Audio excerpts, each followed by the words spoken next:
Pastor గారు, నేను నూతనంగా రక్షించబడ్డప్పుడు ప్రార్థన చేసిన వెంటనే వచ్చేదండి జవాబు.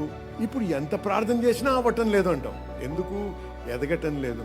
దేవుడు ఎందుకు ఆలస్యం చేస్తున్నాడు? నువ్వు ఎదగాలని ఆశిస్తున్నాడు. హల్లెలూయా. నీవు ఎదుర్కొనే సమస్యలను ఓడించాలని దేవుడు ఉద్దేశిస్తున్నాడు. నువ్వు ఎదగాలని దేవుని యొక్క ఉద్దేశమై ఉంది. హల్లెలూయా. ప్రార్థన ద్వారా నా యొక్క విశ్వాసాన్ని నేను బలపరుచుకున్నా. Praying much in the holy ghost, building up your most holy faith. పరిశుద్ధాత్మ భాషల్లో ప్రార్థన చేయొచ్చు, మీ అతి పరిశుద్ధ విశ్వాసంలో మిమ్మల్ని మీరు సో కట్టుకోండి. ఈ రెండు కూడా చాలా ప్రాముఖ్యం.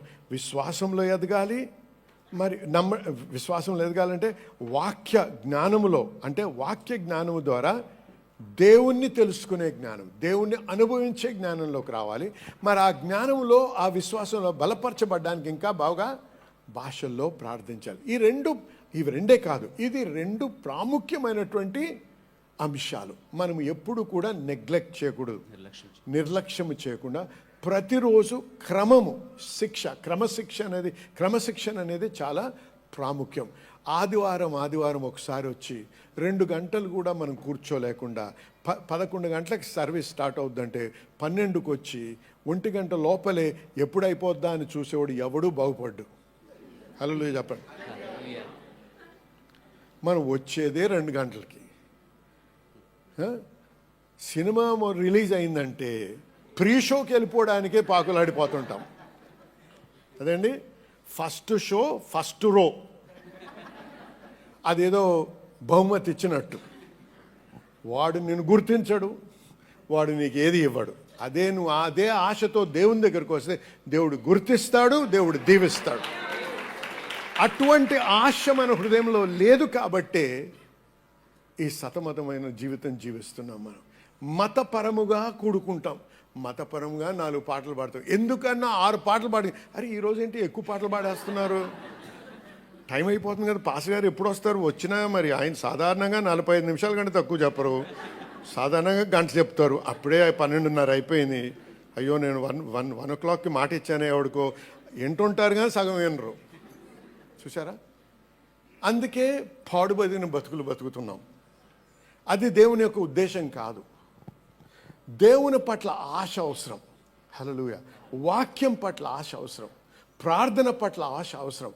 ఎందుకు? మనకు గమ్యం ఉంది. ఆ గమ్యం ఏంటి? దేవుడు మన పట్ల ఏది వాగ్దానంగా ఇచ్చాడో అవన్నీ మనం అనుభవించినప్పుడు మర్చిపోకండి, నిన్ను తృప్తిపరచుకోవడమే కదా, అనేకుల యొక్క విశ్వాసాన్ని నువ్వు పురికొల్పిస్తావు. హల్లెలూయా. అరే దేవుడు అది ఆయనకి చేయగలిగితే నా జీవితంలో కూడా చేయగలడు. కాబట్టి నేను ఎందుకు మందుడై ఉండాలి? అనేక మంది ప్రార్థన జీవితంలో, మరి వాక్య జీవితంలో మందులై ఉన్నారు.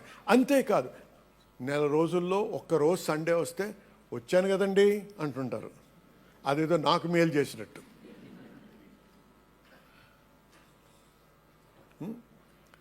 అరే పాస్టర్ గారు ఎవరినో కలిసి 3 వారాలైందండి మిమ్మల్ని చూసి. 3 వారాలా? లేదండి వచ్చాను కదండి మొన్నే అంటారు. మొన్న అంటే ఎప్పుడు? 3 నెలల క్రితం. నా కొరకు నేను అడగటం లేదు మీరు రమ్మని, మీ జీవితం బాగుపడాలి. హల్లెలూయా. మీరు వాక్యంలో స్థిరపరచబడాలి, మీరు దేవుణ్ణి అనుభవించాలి. ఆ వాగ్దానాలు మీరు స్వాస్థ్యముగా ఇచ్చిన వాగ్దానాలు మీరు అనుభవించాలి. హల్లెలూయా. దేవుడు మనము జయకరమైన జీవితం జీవిస్తూ దేవుని గణపరచాలని ఉద్దేశిస్తున్నాడు. చూడండి, దేవుని తెలుసుకోవాలి. ఆ రోజు గొలియాతు 40 దినాలు 40 రాత్రులు ప్రతిరోజు వచ్చి సవాలేస్తున్నాడు. వీరందరికీ యుద్ధము చేయటంలో, సైన్యములో ఉన్నటువంటి వారందరికీ యుద్ధాలు ఎలా చేయాలో తెలుసు, ఎలాగ యుద్ధాలు జయించాలో తెలుసు. సౌలు గారు అనేక యుద్ధాలు గెలిచారు. కానీ ఆ రోజు ఆయన వచ్చి సవాలు చేసినప్పుడు ఒక్కడిని రమ్మన్నాడు. సైన్యంగా వెళ్ళగలరేమో కానీ ఒక్కడిగా ఎవడు వెళ్ళే స్థితిలో లేడు. ఎందుకు? ఎవరికి కూడా అంత బలమైన అనుభవం లేదు దేవునిలో. అందరూ సంఘముగా ఉన్నారు కానీ వ్యక్తిగతంగా ఎవరికి అటువంటి అనుభవం లేదు, అంత విశ్వాసం లేదు, ఎవరు ఎదగలేదు. కానీ అదే ప్రాంతంలో ఆ కొండ మీద వారు ఉన్నప్పుడు దావీదు వచ్చాడు, యవ్వనస్తుడు, 17 సంవత్సరాల వయస్సు. వచ్చేమన్నాడు, భయపడకండి అంటాడు. ఏంటయ్యా నువ్వు యుద్ధం ఎప్పుడైనా చేసావు? యుద్ధం పోరాడావా ఎప్పుడన్నా? ఆయుధాలు వాడావా? ఆయుధాలు వాడలేదు, యుద్ధం పోరాడలేదు. కానీ దేవుణ్ణి నేను అనుభవించాను. హల్లెలూయా. నాకు దేవునిలో అనుభవం ఉంది. ఇది మనకు కావాల్సింది. నీకెంత వాక్య జ్ఞానం ఉంది కాదు, వాక్య జ్ఞానం ఇంపార్టెంటే. బైబిల్ క్విజ్లో ప్రైజులు కొడితే సరిపోదు, అది ఇంపార్టెంటే, అది ప్రాముఖ్యమే. కానీ అంతటితో సరిపోదు, అనుభవ జ్ఞానం అవసరం. హల్లెలూయా. దీని ఏమంటే ఇంగ్లీష్లో experiential knowledge. My people are destroyed for lack of knowledge. నా జనులు జ్ఞానము లేని వారై నశిస్తున్నారు. బాగా వాక్యంలో జ్ఞానం కావాలంటే అనుభవ జ్ఞానమే అయితే థియోలాజికల్ సెమినరీకి వెళ్ళండి.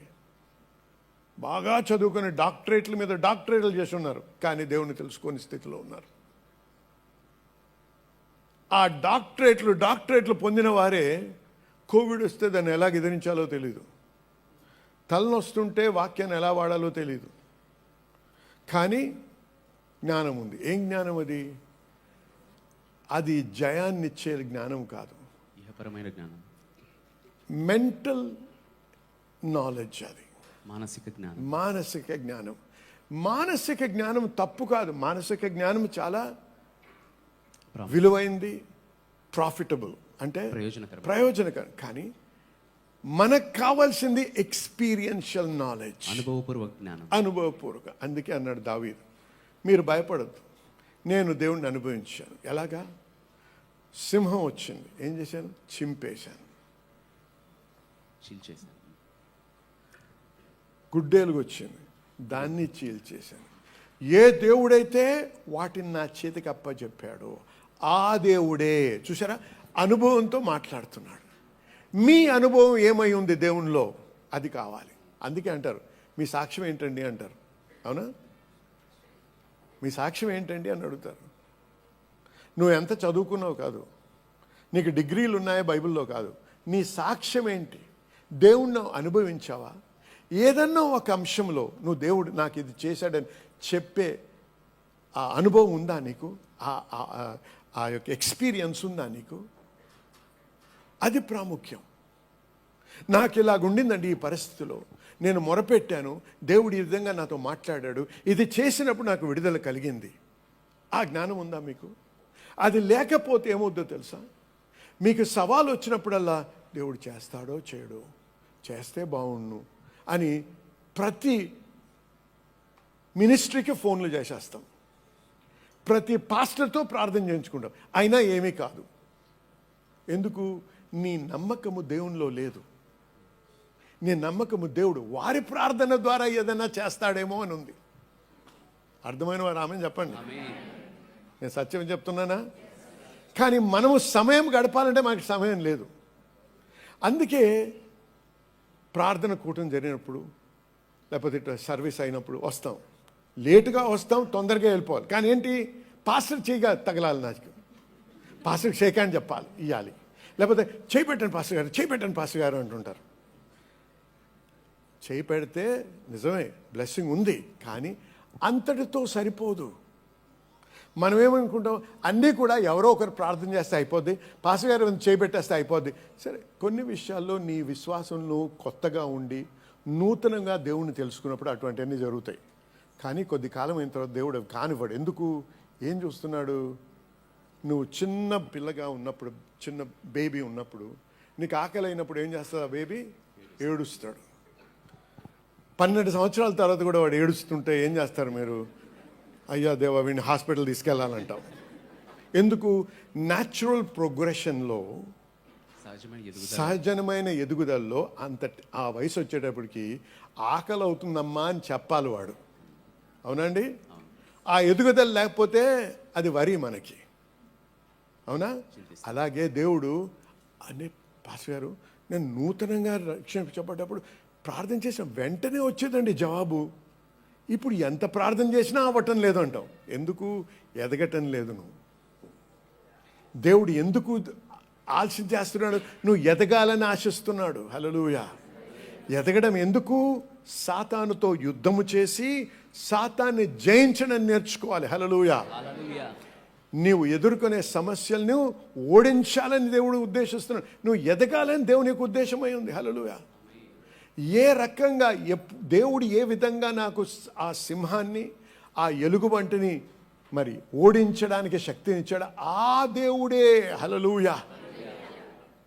చేతిలో ఖడ్గము లేదు, బల్లెము లేదు, స్లింగ్ ఉంది, వడిసెలు ఒకటే ఉంది. అది యుద్ధోపకరణం కానే కాదు అది. అయినా ఆయన ఏమన్నాడు? You come with a javelin. I come in the name of the commander-in-chief of the armies of Israel. నీవు బల్లెముతో ఈటతో నా మీదకి వచ్చుచున్నాను, నేను సైన్యములకు అధిపతియగు యెహోవా నామమున నీ మీదకి వచ్చుచున్నాను. నా నమ్మకము ఒక వ్యక్తిలో ఉంది, నా విశ్వాసము ఒక వ్యక్తిలో. ఆ వ్యక్తి సైన్యములకు అధిపతి అయిన యెహోవా యందు. హల్లెలూయా. సైన్యములకు అధిపతి అయిన యెహోవా, నువ్వు ఎంతటి వాడు అన్నాడు. హల్లెలూయా. నీ తల నీ మెడ దగ్గర తీసేస్తానన్నాడు. చిన్న బాలుడు, 17 ఏళ్ళ వయసు గలవాడు. చూసారా, దేవుడు మన పట్ల ఉద్దేశించారు. Do not be slothful, do not be slack. మందులై ఉండకుడి, సోమరులై ఉండకుడి. హల్లెలూయా. ఎందుకంటే సోమరులు, మందులు ఎప్పుడు కూడా దేవుని వాగ్దానాల్ని విశ్వాసముతో స్వతంత్రించుకోలేరు. వాటిని మనం అనుభవించాలంటే మనకు కావాల్సింది ఏంటండి? విశ్వాసము. ఆమేన్. హల్లెలూయా.